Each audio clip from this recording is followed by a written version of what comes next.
Os jantares de feriado na nova casa da minha mãe tinham uma textura específica.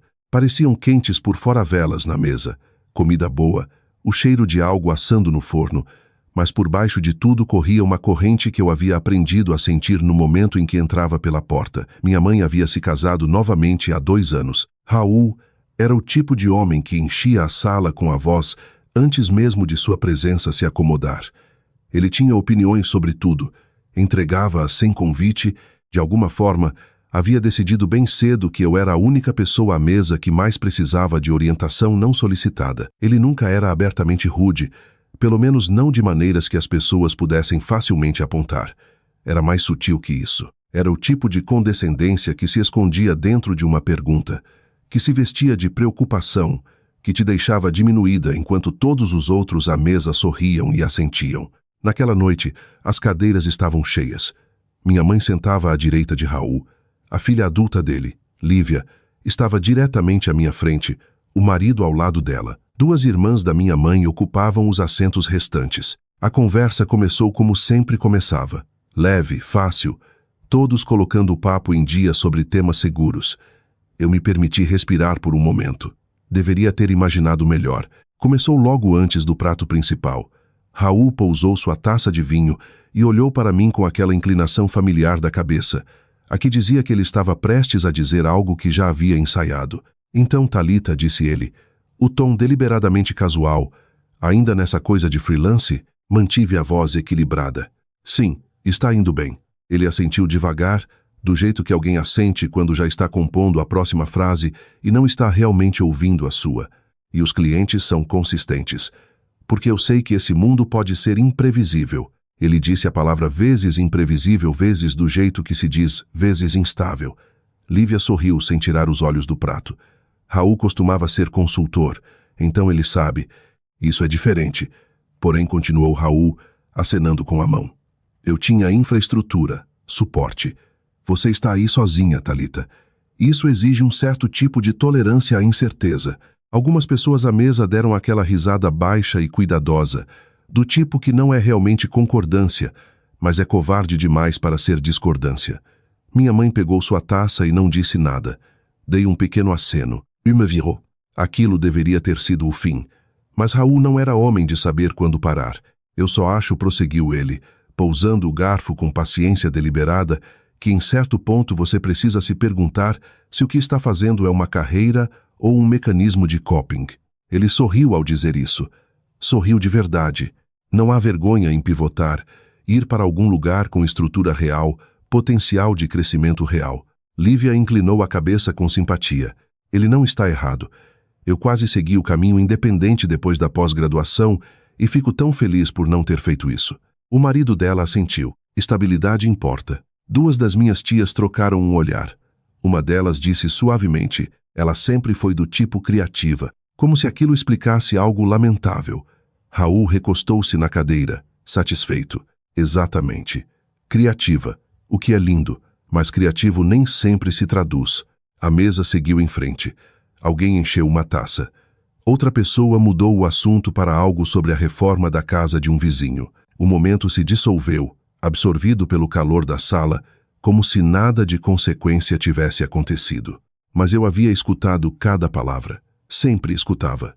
Pousei meu garfo devagar. Por 3 anos de jantares, eu havia absorvido comentários como aquele e os deixado passar por mim.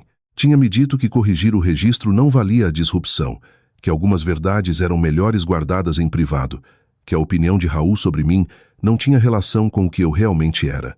Mas sentada ali, vendo minha mãe desviar o olhar e não dizer nada, vendo a mesa rir baixinho de uma piada feita à minha custa, algo em mim parou de calcular o custo de falar. Olhei diretamente para Raul. Ele deve ter visto algo mudar na minha expressão, porque parou no meio do gole.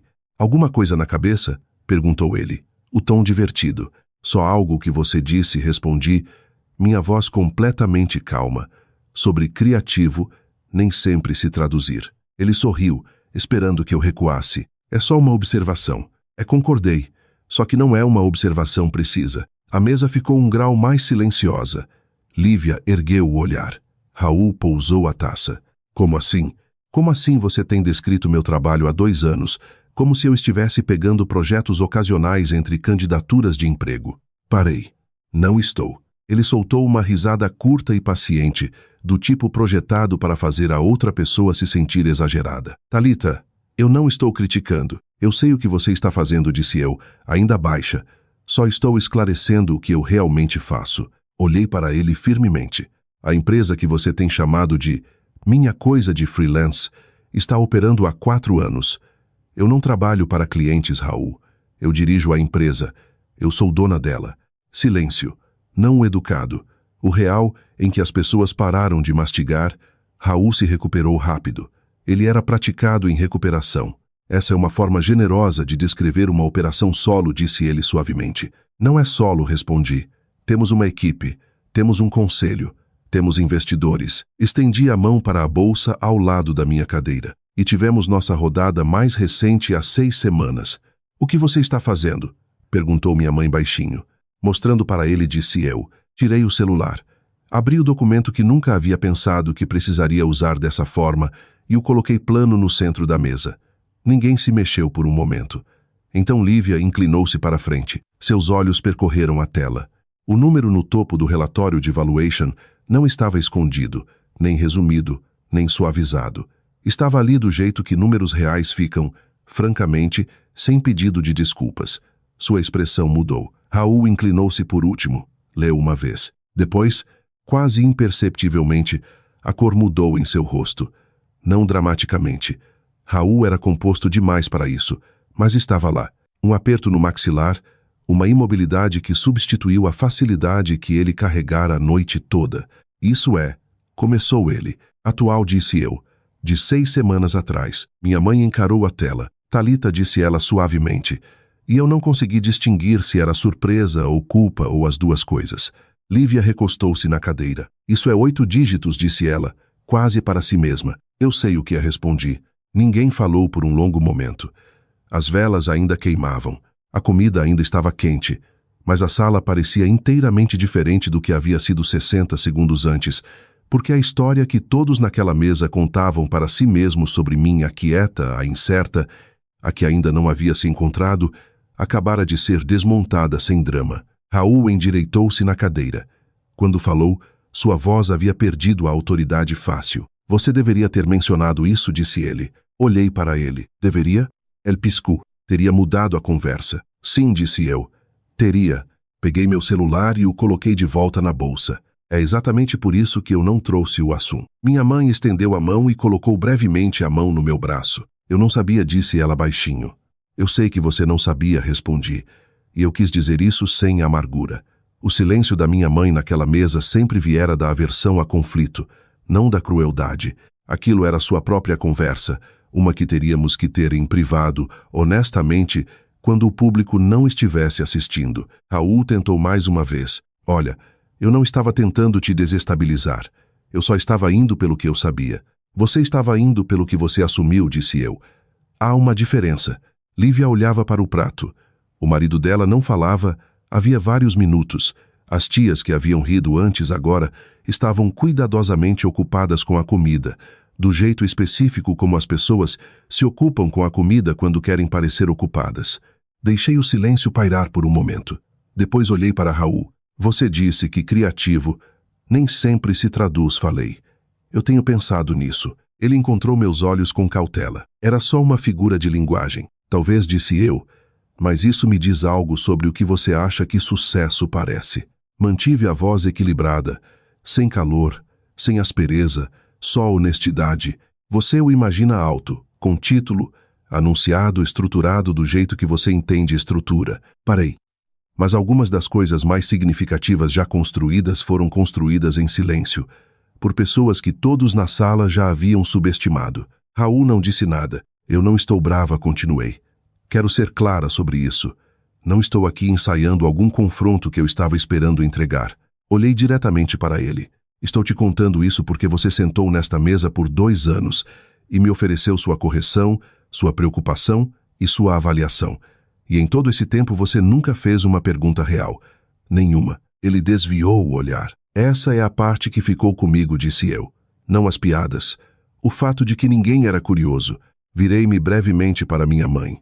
Seus olhos estavam suaves e complicados. Eu entendia. Nós duas tínhamos coisas para sentar com elas esta noite.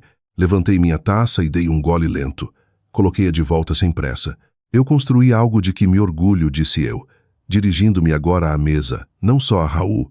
Construí sem contar para ninguém porque não precisava de permissão. Não precisava da crença de ninguém em mim para tornar aquilo real. Aprendi há muito tempo que esperar pela confiança dos outros em você é o caminho mais longo para qualquer lugar. Ninguém interrompeu. Ninguém estendeu a mão para o vinho. O número naquele documento não mudou quem eu sou. Eu era a mesma pessoa naquela mesa 1 hora atrás que sou agora.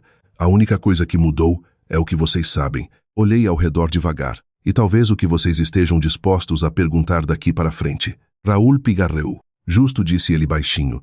Era a coisa menor que ele havia dito a noite toda, também a mais honesta. Levantei-me da cadeira. Sem pressa, sem raiva, sem espetáculo. Dobrei o guardanapo e o coloquei ao lado do prato. A comida estava boa, disse a minha mãe, e quis dizer isso também. Ela assentiu, e em seus olhos eu podia ver um acerto de contas começando. Não comigo, mas consigo mesma. Com os anos em que ela deixara a sala definir a temperatura enquanto permanecia imóvel. Aquilo entre nós levaria tempo, mas aconteceria. Peguei minha bolsa. As velas ainda ardiam. A mesa estava completamente silenciosa. Saí daquela sala de jantar do mesmo jeito que havia construído tudo o que possuía, sem anúncio, sem pedir uma pausa, sem olhar para trás para ver quem estava assistindo. Algumas coisas não precisam de plateia para serem reais. Elas só precisam ser construídas.